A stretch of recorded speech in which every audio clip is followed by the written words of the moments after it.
Christian Dior, la marque préférée de ma petite sœur Merveille. Bonjour et bienvenue dans cette vidéo. Aujourd'hui, je vais vous raconter comment le petit Christian, qui a tout perdu jusqu'à sa santé, a pu créer la marque Dior.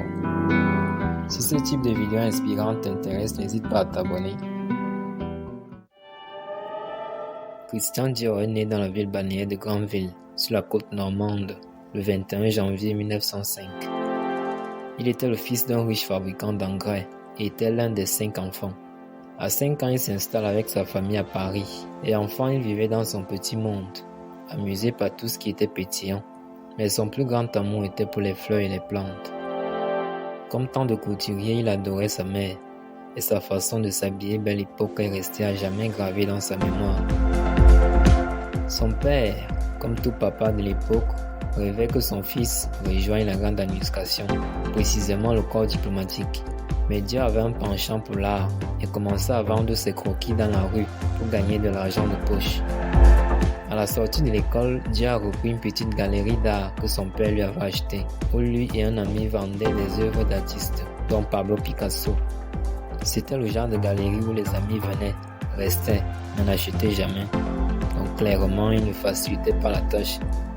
Après le début de la Grande Dépression en 1929, la mort de sa mère et de son frère, et surtout l'effondrement de l'entreprise de son père, Dior a été contraint de fermer sa galerie.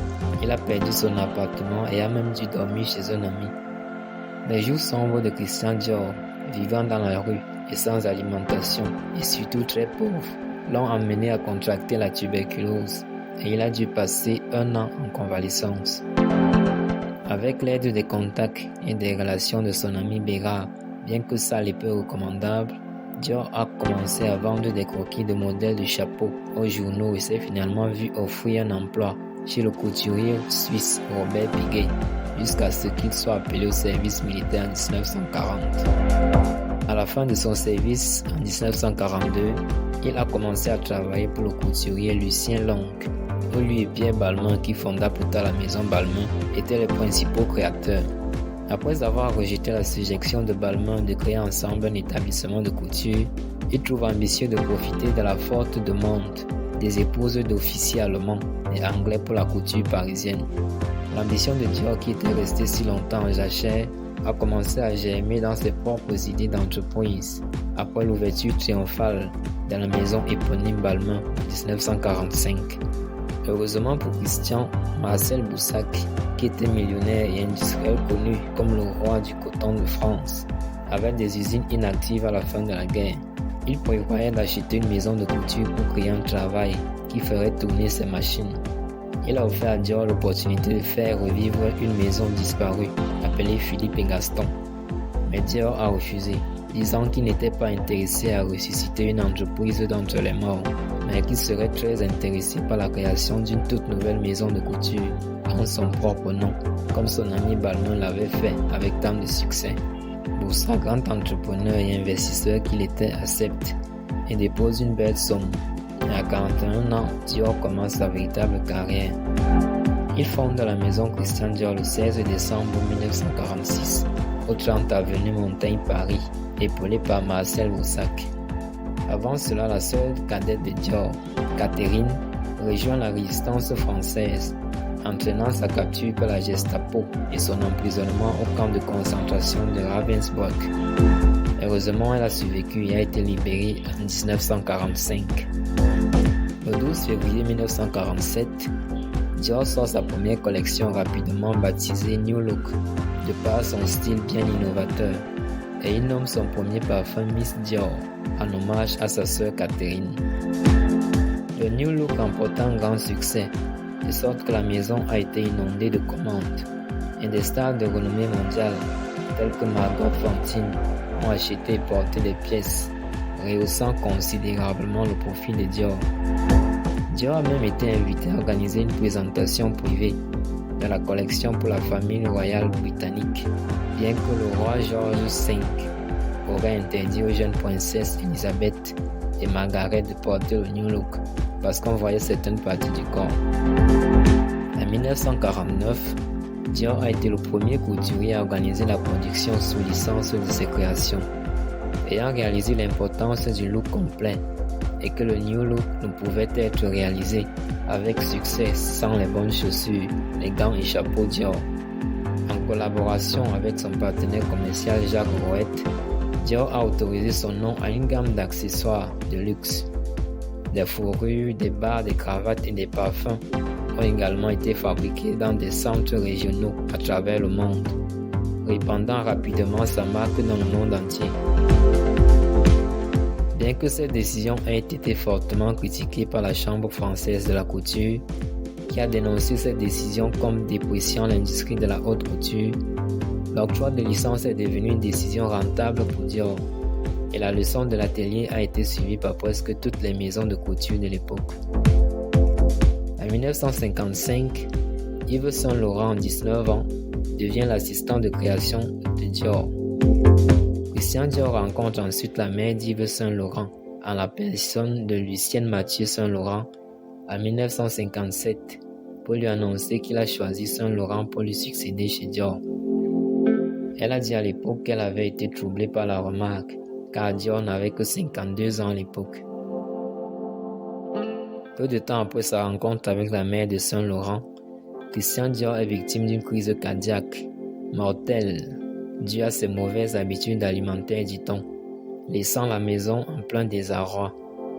Environ 2500 personnes ont assisté à ses funérailles, dont tout son personnel et des clients célèbres.